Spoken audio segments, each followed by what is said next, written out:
Now we talk about one of the last things that we do in the analysis stage, that is coming up with what is called a conceptual class diagram. What is that? What is its value? And how do we get to this stage? How do we carry out the drawing of this diagram? Why are we doing this? Well,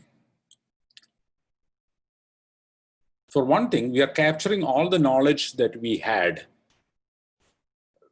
from writing the use cases and relating some of the things that we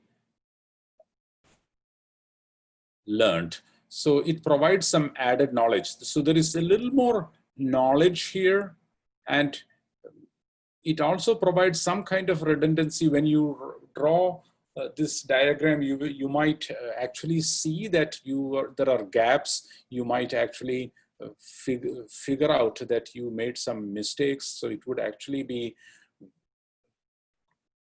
reducing the errors. And it would definitely be useful documentation for people who are unfamiliar with the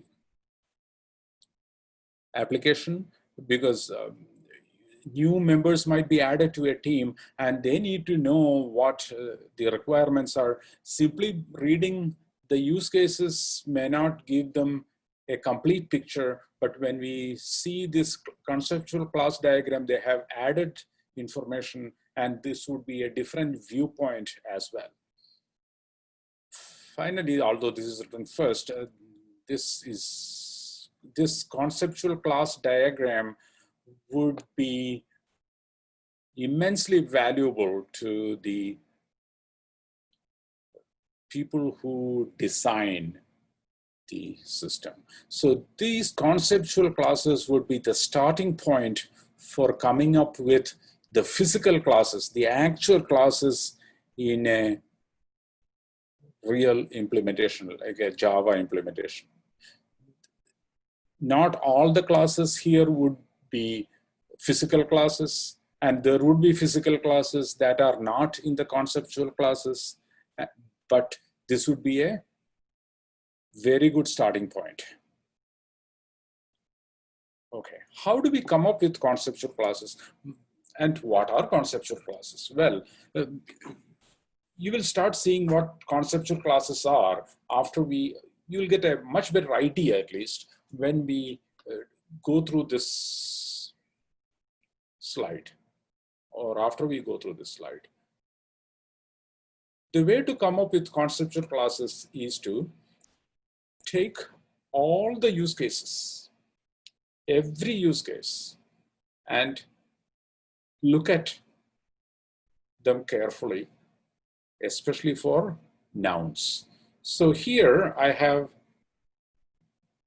the add member or register member use case, and I have highlighted, I have bold-faced all the nouns: the customer, application form, customer's name, address, phone number, clerk.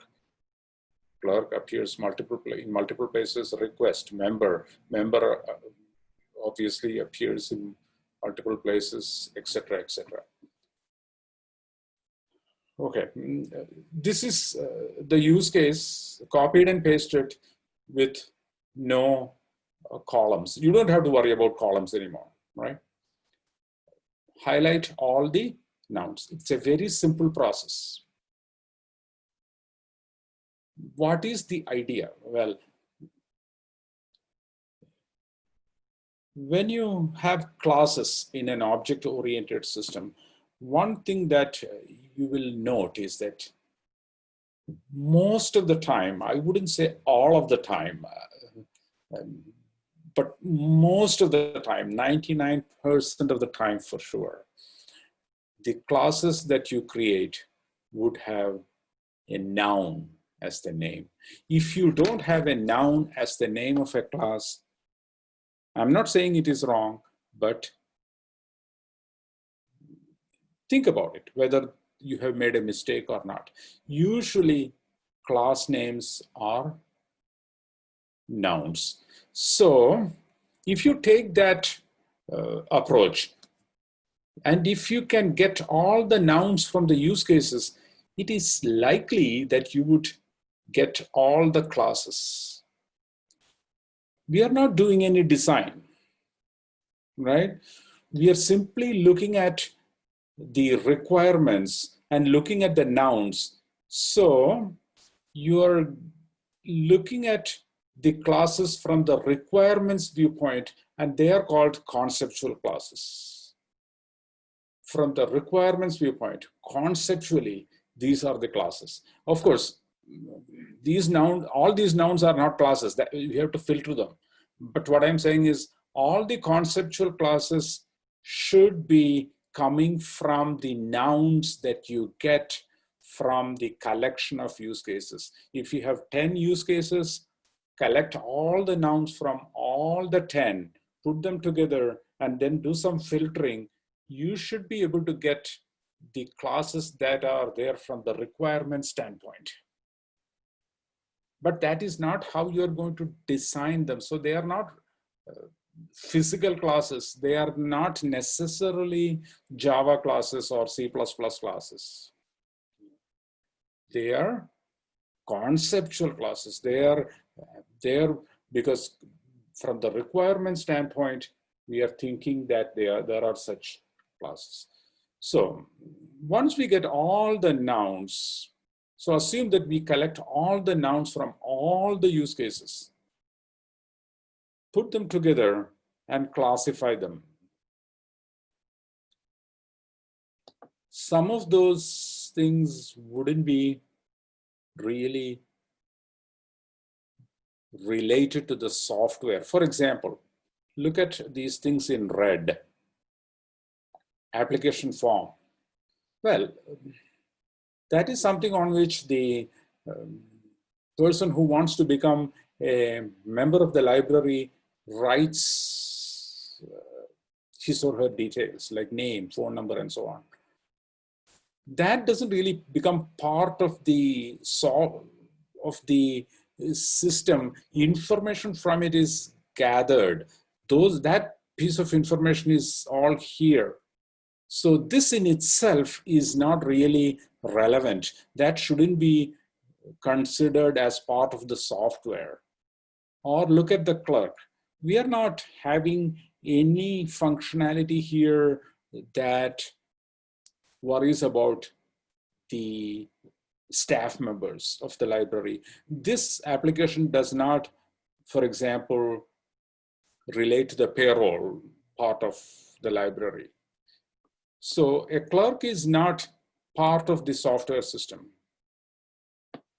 Or a request, that is there because we have to write a use case. We have to write sentences. So this happened to be a noun related to the communication between different entities of the use case. So we don't really consider this part of the software. Then so we can get rid of all these red things. Then there are things that are related like customer, member, and user. They are all synonyms.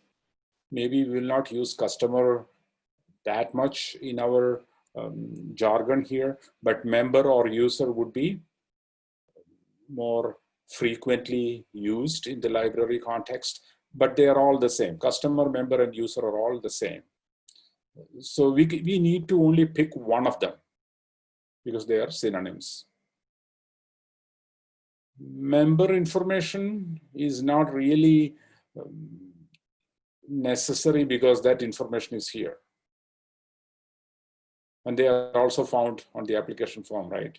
So customer's name, address, and phone number together form member information. So we don't have to really worry about this. And we don't really need to worry about these three either because they are all part of a member. So they are not classes themselves. The name of a person or the name of the customer, the name of a member or the address of a member or the phone number of a member, they are important. They become attributes of a member, but they are not themselves classes. The system is a class. That is the library system. So that there has to be, we can think of it as an entity that you need to be having as part of the model. Data is basically the same thing as these things, name, address, and phone number. So from this particular slide, we see that member, system are two conceptual classes. Name, address, phone number, and identification number are all part of a member. That's it. The rest can all be safely ignored. If you keep doing this for every use case, you will possibly collect all the conceptual classes. And we have three such classes on this slide. Library, that is the system. We see book in other slides, other use cases, I mean, and member. And these are the attributes of the book class. This is not a Java class. This is not a design class. This is just from the conceptual viewpoint. We think of books as entities with attributes, ID, title, and author. Member is another class with these attributes as member. Library might have some attributes, but I'm not sure what they are at this point in time. Well, once we get these classes, we can start relating them. So we are adding some knowledge. We know that the library has to maintain a collection of members. So we can establish a relationship between this. There is one library that maintains information about multiple members, and we give it some meaningful names so that we know what those things mean. It is not enough to simply draw a line and then put one star. You have to say what that relationship is. So this is an association between library and member. Similarly, between library and book, we have a similar relationship. From the information we gathered, we can see that members borrow books.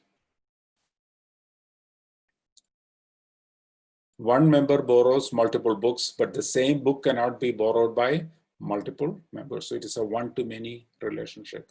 Whereas we have a second relationship here that is holds, which is between member and book again, but this is a many-to-many relationship.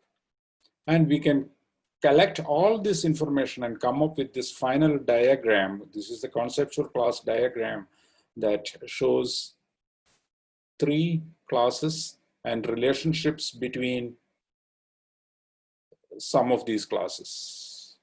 So borrows is a relationship between member and book, holds is a relationship between member and book, and we show that as a class, show borrows and holds as classes. Borrows would be having due date as an attribute, and holds will have the last date of validity as an attribute. And there is a relationship between library and book. One is that is library maintains a collection of books, library maintains a collection of members.